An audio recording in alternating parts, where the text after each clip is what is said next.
The rusted warning beacon flickered on the edge of Sector 47. Its message simple in 17 galactic languages: private property. Trespassers will be dealt with accordingly. Miles had bought the abandoned mining station for next to nothing 3 years ago. The Galactic Real Estate Commission had been eager to offload it. Too remote, too damaged from the Krix incursion, too haunted by memories of what humans called the Frontier Wars.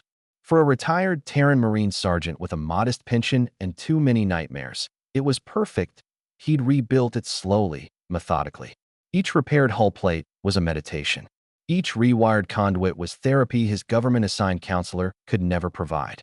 The station became his fortress, his sanctuary, his home. Iris had been the first to visit, not by choice, but necessity.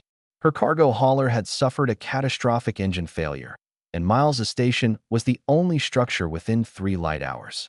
She'd expected a grizzled hermit, perhaps dangerous. Instead, she found a man who fixed her ship with surprising expertise, shared his rations without complaint, and asked for nothing in return except conversation. "You were military," she'd observed, noticing the way he moved.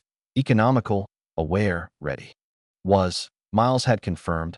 Offering no elaboration, she'd left with a repaired ship and an open invitation to return. Over the following months, she did, bringing supplies and news from the inner systems. They became friends in the way of people who understood that some silences were comfortable, some distances necessary. It was Iris who brought the warning. "The Yathrin are hunting again," she said, her voice tight as she stepped off her ship. 3 freighters disappeared near the Kalos Nebula last month. They're expanding their territory. Miles continued calibrating his station's sensors, but his jaw tightened. The Yathrin, apex predators who'd evolved on a world where they'd hunted their own species to near extinction before discovering spaceflight. They viewed the galaxy as their hunting preserve, and other species as either prey or competition. "They won't come here," he said. "Nothing valuable. No shipping lanes." "You're here," Iris countered. "And humans have a reputation now. After what your kind did during the Frontier Wars." She hesitated. "Some species want to test that reputation." Miles set down his tools. "Let them try." 3 weeks later, they did. The Yathrin warband consisted of 12 hunters aboard a converted assault corvette. They ignored the warning beacon. Such things were for prey species, not apex predators. They'd tracked rumors of a lone human on this station, and their leader, Carthex, wanted a trophy. Humans had fought ferociously during the wars, yes, but they'd had fleets, armies, support. A single human, isolated and aging? That would be a hunt worthy of songs. They crossed the marker at 0300 station time. Miles was awake. He was always awake at 0300. Old habits, old ghosts. His sensors detected the corvette immediately, and he watched with calm eyes as they approached. Iris was sleeping in the guest quarters, and he made sure the internal blast doors sealed her section of the station. The Yathrin docked with practiced precision. Carthex led his hunters through the airlock, their 4 eyes gleaming with anticipation, their razor-sharp claws extending from their 6-fingered hands. The first corridor was empty. So was the second.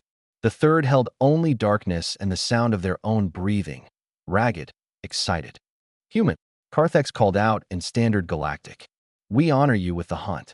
Come face us with courage, and your death will be." The explosion cut off his words. Not large enough to breach the hull, but perfectly placed to seal the corridor behind them. Then the lights went out. Yathrin had excellent night vision, evolved for hunting in the deep forests of their homeworld. But Miles had something better.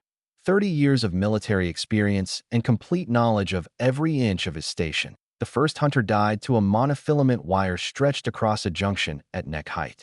The second and third fell through a weakened deck plate into a chamber that Miles promptly depressurized. The fourth triggered a jury-rigged plasma cutter that had been positioned at exactly the right angle. Carthex realized too late that they weren't hunting. They were being hunted. Miles moved through his station like a ghost, using passages he'd built himself, access tunnels that didn't appear on any schematic.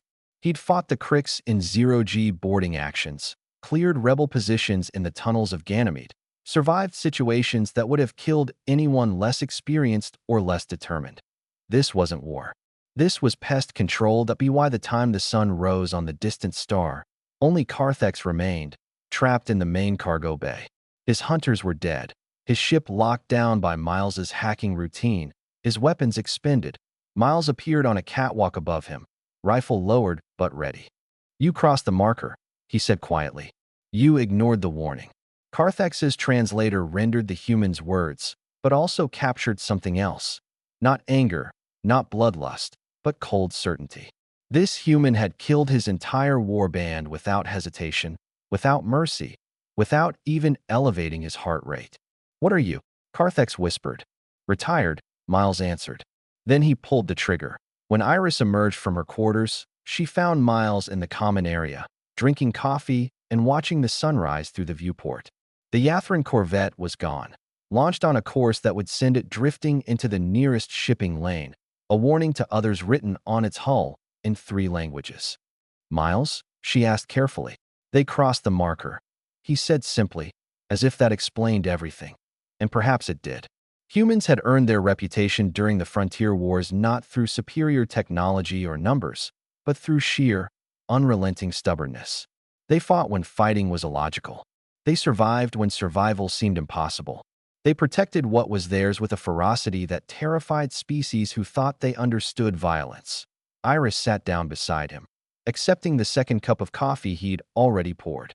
"The beacon's still working?" she asked. "Always," Miles confirmed. Outside, the warning continued its eternal broadcast, its message unchanged. But now, attached to the data stream, was footage from the Yathran corvette, a gift to any others who might consider ignoring the warning. The message was clear. A human veteran had bought an abandoned base, and he'd marked his territory.